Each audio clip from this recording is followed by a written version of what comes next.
నమస్తే అండి. ముందుగా వాహిని మీడియా యూట్యూబ్ ఛానల్కు స్వాగతం. ఆంధ్రప్రదేశ్ రాజకీయాల్లో ఇప్పుడు ఎక్కడ చూసినా ఒకటే చర్చ, అదే డిలిమిటేషన్. అసలు ఈ డిలిమిటేషన్ అంటే నియోజకవర్గాల పునర్విభజన. ఇప్పటి వరకు ఆంధ్రప్రదేశ్లో 175 అసెంబ్లీ స్థానాలు ఉన్నాయి కదా, మరి ఇవి కాస్త 262కు పెరగబోతున్నాయా? ఈ పెంపు ఎందుకు? దీనివల్ల సామాన్యుడికి వచ్చే లాభం ఏంటి? మరి దీనివల్ల నష్టాలు ఏంటియో చూద్దాం. మరి ఈరోజు మన వీడియోలో దీని గురించి క్లియర్గా తెలుసుకుందామండి. ప్లీజ్ మీరైతే వీడియోకి లైక్ చేయండి, సబ్స్క్రైబ్ చేయటం మాత్రం మర్చిపోవద్దండి. సింపుల్గా చెప్పాలంటే మన ఊరి సరిహద్దులను మార్చటం అంటే ఎగ్జాంపుల్ అనమాట ఈ డిలిమిటేషన్ అనేది. ముఖ్యంగా జనాభా పెరిగే కొద్దీ ఒక ఎమ్మెల్యే లేదా ఎంపీ అందరికీ అందుబాటులో ఉండటం చాలా కష్టమవుతుంది. జనాభా ప్రాతిపదికన మరి కొత్త నియోజకవర్గాలను ఏర్పాటు చేస్తారన్నమాట. దేశవ్యాప్తంగా 2026 తర్వాత ఈ ప్రక్రియ మొదలవ్వాలి. మరి దీనివల్ల ఆంధ్రప్రదేశ్ అసెంబ్లీ సీట్లు మాత్రం 175 ఉండేవి ఇప్పటి వరకు. అవి కాస్త 262కు చేరబోతున్నాయట. ఎంపీ సీట్లు 25 నుంచి 38కి పెరుగుతాయనేది మాత్రం అంచనా. మరి దీనివల్ల సామాన్యుడికి ఏంటి లాభం అనేది మాత్రం చూద్దాం. ప్రస్తుతం ఒక ఎమ్మెల్యే 1,00,000 మంది జనాభాను చూస్తున్నారు. సీట్లు పెరిగితే నియోజకవర్గం చిన్నదవుతుంది. దీనివల్ల ఎమ్మెల్యే మీకు మరింత అందుబాటులో ఉంటాడు. అదే ఆలోచనతో సీట్లు పెంచే అవకాశం కూడా ఉండొచ్చు. మరి చిన్న నియోజకవర్గం అయితే డెవలప్మెంట్, అదేవిధంగా ప్రతి గల్లీకి నిధులు చేరతాయనే ఆలోచన కూడా ఉంది. సీట్లు పెరిగితే కొత్త వారికి, అదేవిధంగా యువతకు కూడా రాజకీయాలకు వచ్చే అవకాశం దగ్గరవుతుంది.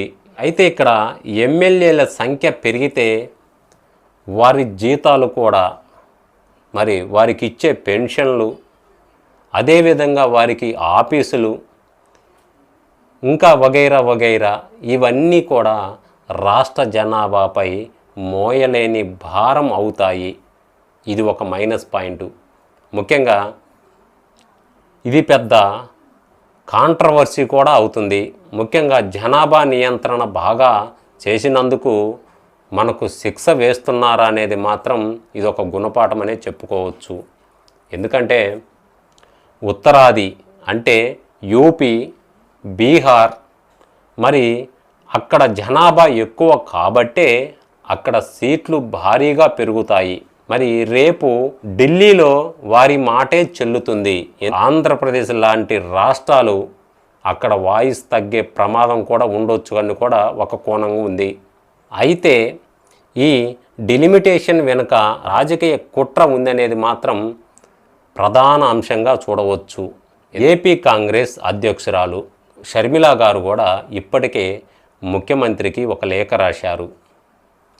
సీట్లు పెరిగితే కేంద్రం నుంచి వచ్చే నిధులు బాగా తగ్గిపోతాయి.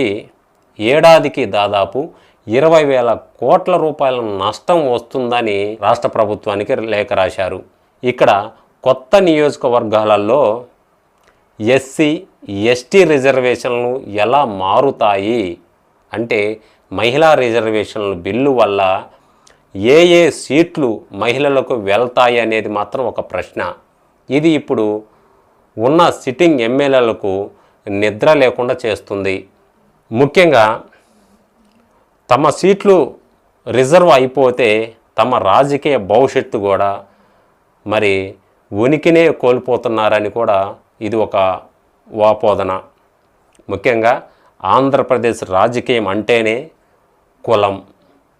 మరి నియోజకవర్గ సరిహద్దులు మార్చేటప్పుడు ఏ కులం ఓట్లు ఎక్కడ కలుస్తాయి అనేదే కీలకమైన పాయింట్. ఇక్కడ ముందుగా ఒక సామాజిక వర్గం బలంగా ఉన్న ప్రాంతాన్ని 2 ముక్కలు చేసి వారి ప్రాధాన్యత తగ్గించేలా సరిహద్దులు గీస్తారనే ప్రచారం కూడా జోరుగా జరుగుతుంది.